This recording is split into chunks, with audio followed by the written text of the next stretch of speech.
I can't shake the feeling that both Sett and Azure are going to team up to fight a god in the near future to protect Nina and their kingdoms, because they just load dropped us in the recent manga chapter, and here is how it went. The latest chapter of Nina the Starry Bride came last week, and I can't stop obsessing over it. Seriously, we got so many answers, new theories, and a little dose of chaos from the way the writer is unfolding the plot. First of all, here's my little complaint.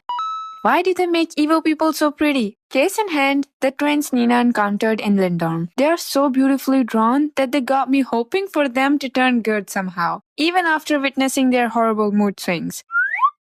Okay, that aside, we finally got to see Nina's parents and got to know the real truth behind the star people. By the way, it's a monthly manga, so we get a single chapter by the end of each month.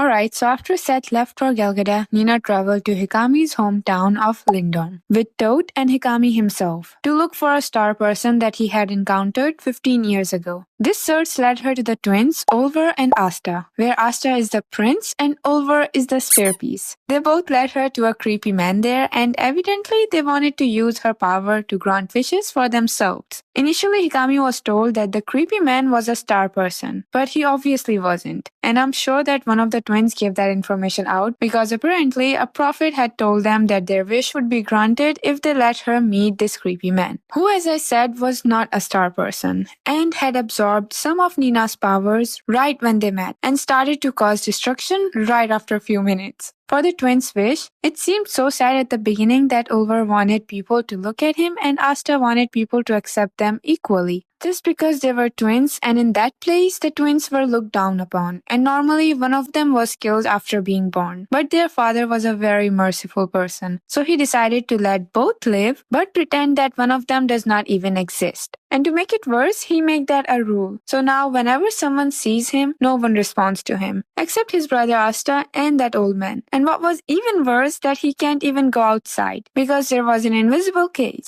And even if he does go outside, Asta would get punished. And if he causes trouble, Asta would get the scolding. In short, all his punishment goes to his brother since he doesn't exist. It was twisted, but what surprised me more was their way of equality. I mean, they wanted destruction because in face of death, all people are equal. And I'm certain that the prophet who sent them on this path was none other than Alisha, because they have said that the prophet was a star person. However, it doesn't matter what horrible thing she plans for Nina, she isn't going to break her, because Nina is a character with so much positivity and it shines brightly.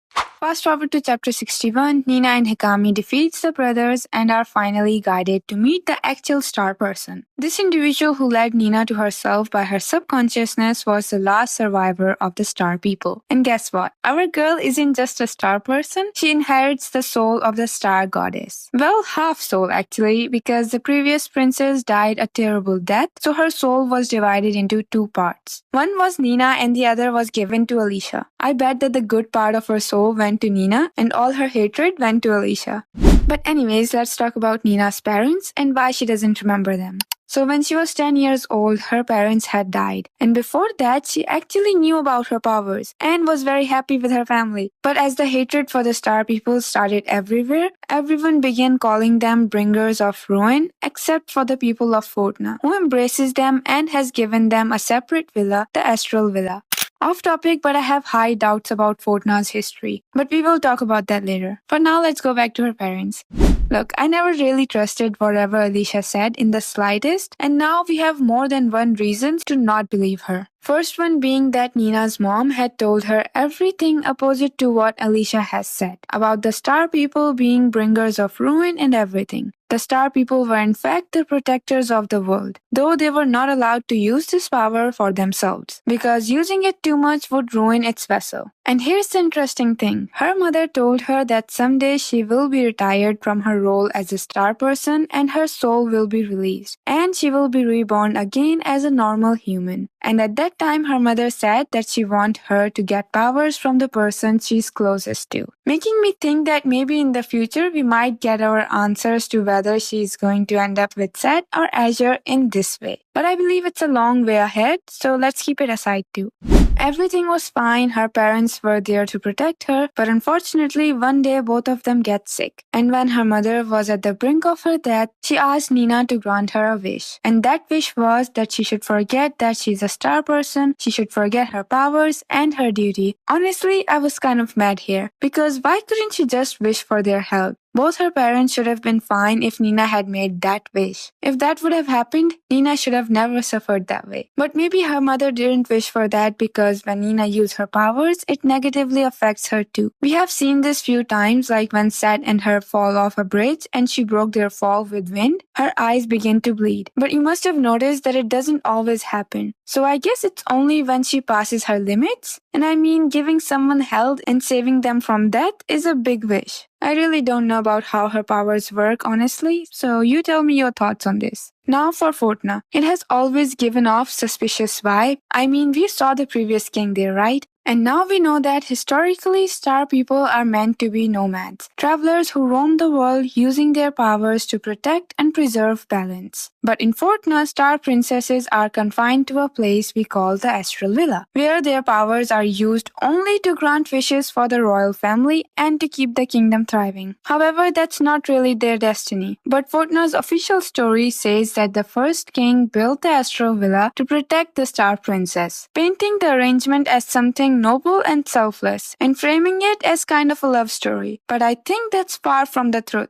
Maybe the Astral Villa wasn't built to protect her. It was created to imprison her. Like if you go back to the origin of this story, the first star princess probably fell in love with Fortuna's founding king. At first, I'm sure she even used her powers to help Fortuna grow, likely thinking that she was doing something good. But as time went on, she must have realized that staying in one place and using her powers like that goes against her true purpose as a star princess. She probably wanted to leave, to return to her role as a protector of the world. However, I think the king wasn't going to let her go. He needed her power to secure Fortuna's future and his legacy. And that's when the lies begins. The king must have fabricated the story about star people being the bringers of ruins, twisting the truth so that the princess and her descendants would believe that their powers were dangerous and could only be controlled in isolation. It's just a thought though, I could be so wrong. Because I also believe that the biggest villain is not Alisha, but a god. To uncover that part, we need to know about the supposed god in the story. In the manga chapter 53, we got to know that there were 7 gods who lived among the humans. But soon, human grew arrogant and went against the god. In return, the god's wrath set the world to flames. And when the earth got split and the situation got out of control, humans prayed to the goddess of the star and were forgiven. Now, Alisha says that the goddess of the star destroyed the age of God and is now responsible for keeping them sealed in that icy graveyard of gods. The one we see Nina visiting with Soul and Sett few chapters back. There it was shown that one pillar was broken among the 6, meaning that one god has escaped its grave. The god which is later revealed in chapter 61 to be the god of lesser beast. And he didn't just left, he left to get revenge. I'm not sure on who, but probably on the goddess of the star and the humans. Either way, I think he's definitely the villain and Alisha is just working with him. Now there was a time before the chapter got released when somebody mentioned that maybe Alisha have her eyes sewed because they aren't actually blue in color. And that was actually the case. But I thought that maybe the nun were more evil and that maybe they were the one who sews her eyes together. But nope, Alisha does that to herself. And I also thought that she talked to herself or something, but that's not true either. She talked to the god of lesser beast. Because when she was younger, she let him in to save him, which resulted in her eyes turning black, causing her to stitch them shut forever.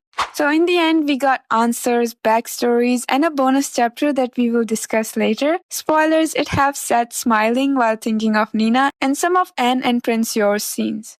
Another thing that I read on Twitter is that maybe Azure is related to the god of beast or something, because we don't know where he came from or have any idea about his parents. And remember that Nina has called his eyes the eyes of the beast in the beginning? And also the time when the tiger attacked her, she thought it was Azure. Honestly, he doesn't give off evil beast energy, but this theory was interesting, so I thought I should share. I guess that was all for this video. Thank you for listening to me. Take care of yourself and goodbye. No, you'll never be the same. I don't really wanna hurt you, but I can't control the pain. If you're sticking by my side, maybe we could be okay. Okay, maybe you could be the change.